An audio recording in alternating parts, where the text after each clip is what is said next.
Hello, let's farm some lava today. Or rather, maybe we shouldn't call this a lava farm. I like to call it a lava vending machine.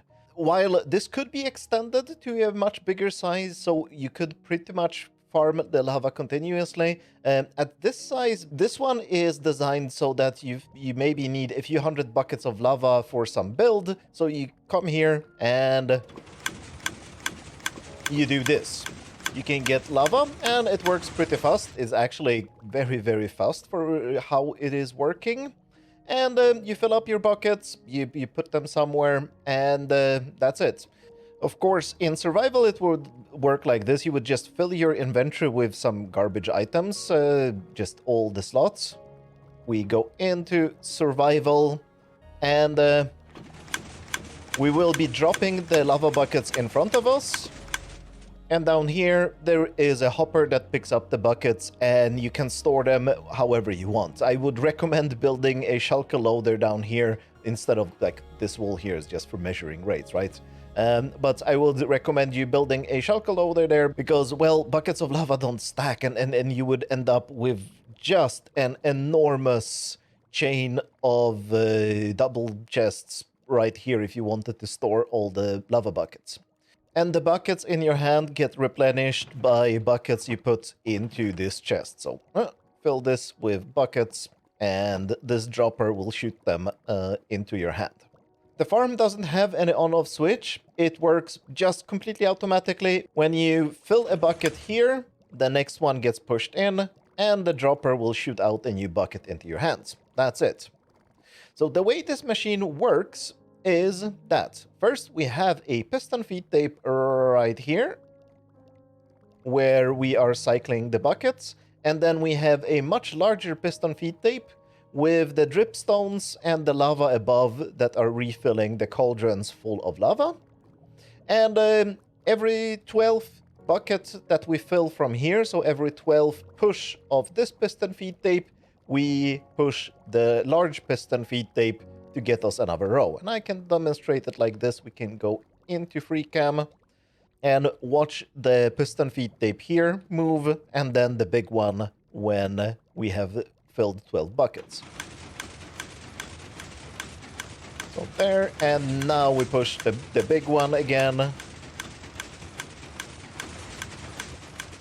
And notice how I am filling the buckets at exactly the same speed every time, even when the big piston feed tape is being pushed. And that was the complicated part of designing this farm. So if you've been following my Let's Play series, I have published the early version of this many, many months ago, but it's not until now that I have actually figured out the timing to make it exactly right so that we can take the lava out of the cauldrons every 8th game tick. So this is giving us a bucket of lava every 8 game ticks, which means 9,000 per hour, which is exactly hopper speed. And because the timing is so quite precarious, we are using quite some weird mechanics here, so even if you just want to build it and are not interested in the exact mechanics, there are quite some details here that are important and that can go wrong. So let's start from the beginning. This is the mechanism that detects if we should push the feed tape one step. We are only pushing the next cauldron in when both this cauldron here, which is the next cauldron, because the cauldron that we're taking from is this one. So it is exactly this one here. But we're pushing the next cauldron in when this cauldron is full and this cauldron becomes empty. So you can see, now we push in. But if I make this cauldron empty and I suck the lava out of this one, the feed tape doesn't move forward. This just simplifies things a lot. And let's fix up this cauldron again. And now the feed tape pushed. So this mechanism here is a much improved mechanism that's from the original farm that Boyen showed me how to do. He redesigned it, and now it actually is fast enough for having the rest of the farm also fast. The detection that we should push is done by this rail, which acts as a falling edge detector. It is a falling edge detector of this signal here. If I remove the lava, this signal goes to 0. At the same time, this goes up, and that turns off the rail for a second. And the rail decides the rest of the timing of the machine. Now, the first important part is to figure out how often we should push the big feed tape, so this one here. And that is done by this massive pulse divider. So if you've been following my channel for a while, I have published a bunch of pulse dividers, but you have never seen this one, because this one is, well, a new idea. It's not a new idea, actually, because it is exactly the same mechanism I'm using as in the sequential switches video. This is literally just a sequential switch. The droppers here, one dropper here, and I by accident opened the right one, they contain just one item. And every time we send a signal into this dust, this item moves to the next dropper in the line. So right now it's here. And if I suck out one bucket, it has moved to this end. And if I suck out this bucket, it has moved from this dropper into this dropper. And once the item passes through this dropper, we detect it with this comparator. And that gives us a signal that makes the next push of the small feed tape also push the big feed tape. And I had to use a pulse divider this complicated because all the other pulse dividers that I have in my arsenal are too slow. So we cannot have too much delay between the signal coming in here and coming out here. And this thing needs to be able to receive pulses every 8 ticks, and well, my standard pulse divider that I'm using for most other projects can only take signals every 10 ticks. So I had to use something like this. But if you have any ideas, if there is a good pulse divider that can divide it by 12, that is smaller than this one, I'm quite curious if this can be made smaller. I'm pretty sure it can. And we're taking the signal from this dropper just arbitrarily, because I wanted this redstone line to be like this, straighter, and I think originally I took from this and we had to turn around. It doesn't really matter. We can take the signal from pretty much any of the droppers. Now, this rail blinking, of course, the pulse divider is interesting, but the main thing that this rail blinking does is to cause the piston feed tape to push.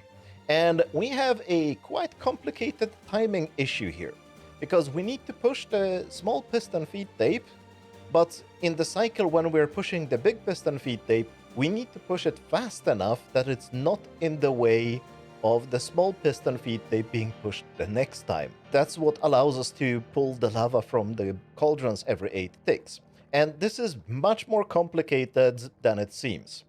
And the mechanism how we're doing this is, first, we have this bud trapdoor. I actually published a video the previous time I was working on this machine. I called it leftover components, and this was one of the leftover components, so I'll give you a link to the video to see exactly how this works. But this is a very nice bud that instantly flips this trapdoor once the rail blinks. So the way this thing works is if we remove this target block and remove this dust. So if I place the dust here, that powers the trapdoor, right?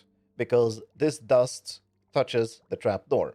Now, if I place the target block here, this dust no longer powers the trapdoor. So if we update the trapdoor, it flips open. But now, that also removed the target block from the dust. So now the dust is touching the trapdoor. So if we do something here, the trapdoor flips. And we need this trapdoor here because it removes one supporting block from under the scaffolding. As you can see, the scaffolding is this shape. Now it is actually supported here. And now the scaffolding is not supported. And that signal that the scaffolding changed shape propagates through the entire scaffolding. But the nice thing is that it propagates 1 tick apart. So first this gets updated, then this gets updated 1 tick later, then this gets updated 1 tick later. And this is important for us because we need exactly 1 tick delay between this piston here pushing and this piston here pushing. They can't push at the same time, right? Because when this piston is extended, we wouldn't be able to push the feed tape up. But we need to do it this fast because otherwise we would be blocking the big feed tape from pushing at the right moment. And to be able to have these two pistons push one tick apart, we need to zero tick this piston. And this is once again a component from the video where I had the leftover components. They ended up not being left over, at least not these two. And this is also a bud. It's a budded zero tick piston. So the moment this rail blinks, we extend this piston, we extend this piston.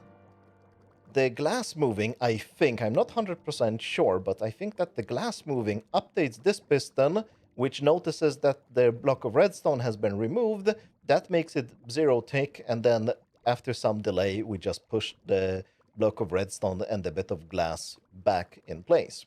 And that zero ticks this piston completely reliably, and that allows the small feed tape to work fast enough that we have enough space for the big feed tape. So, when you're building this, I recommend that you build it like this and place this target block last, because you will accidentally place blocks nearby here, maybe something like this, and weird things will happen. This might get out of sync, so I would recommend that you put this block last, and now the machine should work fine and get synchronized, because if this gets desynchronized, you basically just have to tear down the trapdoor, the target block, and the slime, and to resynchronize it again. And also, I would recommend that you put in this block of redstone last as well, because if you place things nearby here, this can happen. So bad things can happen. Place this block of redstone last. Now, those are the two icky things when building this. The rest is just place the blocks as you see them. Placing in the lava is a massive pain, and the way I did it in survival is that I just divided up this into sections and did one section at a time. Your choice how you want to do it, but that's probably the easiest way. And make sure that all the blocks here are lava sources, otherwise the cauldrons will not fill up. Oh, I missed one there. There we go. And now, the icky thing about... I'm not exactly sure if it's this one, because in testing, I remember that this was not directional, but this machine is directional, maybe potentially positional. I don't think it is positional, but it definitely behaves directional. And I'm not 100% sure if it's this dust here causing issues, or if it's this bud, but I have tested it with different rotational, and this rotation is broken. So the rotation is, like you could see, for example, here, that when you're standing here, you're looking south. So if you're looking west, that doesn't work. It works if you're looking north, and if you're looking east, it is also broken. I am not 100% sure which component breaks, but it was hard enough to get the timing tight enough. So I am not surprised that, unfortunately, it is directional. If you're standing here and are looking either south or north, the machine will work. And if it doesn't, let me know in the comments, because that means that it ended up being positional. Maybe there is a fix, but I'll have to work on that then, when I know there is a problem. I have tried building it in different positions, and it doesn't seem to have any issues. Now, let's get to the math and how many buckets of lava you can get. So the number of lava sources that are filling up cauldrons is 12 by 12 in one of the layers, so 144. So 288 lava sources in this entire machine. That means that you can get around 300 buckets of lava here at best until this machine runs out. Now, a cauldron like this with a lava source and a dripstone fills in roughly every 20 minutes. But I'm not exactly sure, because I haven't seen any official numbers on this, but it's in testing I've done, it's between 15 and 20 minutes to fill up a cauldron. So it means that one layer here, let's say it has 150 cauldrons, just to make it simpler, it means that it can generate 450 cauldrons per hour. So 2 of those can do around 900. So if you want to just suck out buckets of lava here for hours and hours and days, that would mean that you need 20 of these layers. Now, this feed tape, of course, only has 2. I do believe it should be possible, although kind of icky, but it should be possible to arrange the cauldron slightly differently. And so you can make 20 layers like this. And I'm leaving that as an exercise to the reader or the viewer. You there. Can you make a bigger version of this? And the way I imagine it could be done, imagine this is one layer of these cauldrons with dripstone above. And then we have a feed tape that pushes it up, right? Right now it is arranged like this. But I am imagining it could be done that you push the cauldrons in this direction, then push it up this direction, then goes up, and here you can, I don't know, maybe push it right here, and then push it up, etc. It is possible to make the feed tape snake like this, and then eventually connect it back to itself. I haven't really thought about doing this. I don't particularly need that much lava, and I'm a little bit against scaling farms up just to impress people or have a clickbaity thumbnail saying, oh, I'm like 9,000 lava per hour. If you need it, I'm giving you all the tools here, and it shouldn't be too complicated, although I think the wiring might end up ugly. It shouldn't be hard, it's just ugly. So right now I'm trying to keep the wiring a little bit clean here. This is the signal for starting the big feed tape. It's this redstone dust here, and I'm being clever and pushing a long line here with an observer that sends a signal in here. But I am imagining it could be done by just having this one repeater here, pushing this up, then these pistons would be on the other side, right? This layer would go away. These pistons would be on the other side and would be pushing the cauldrons in that direction. And they just have to have a 2 game tick delay between each push. And as long as you can push in the cauldrons into the right position within 96 ticks, because it's 96 ticks between the pushes of the big feed tape, it should be fine. I don't imagine it being impossible. Anyway, that should probably cover everything I have to say about this machine. If you have any questions, ask them in the comments and I answer anything I understand. Show up on Discord, discuss this one or some other farms. Thanks a lot for watching, and have a good lava. Bye!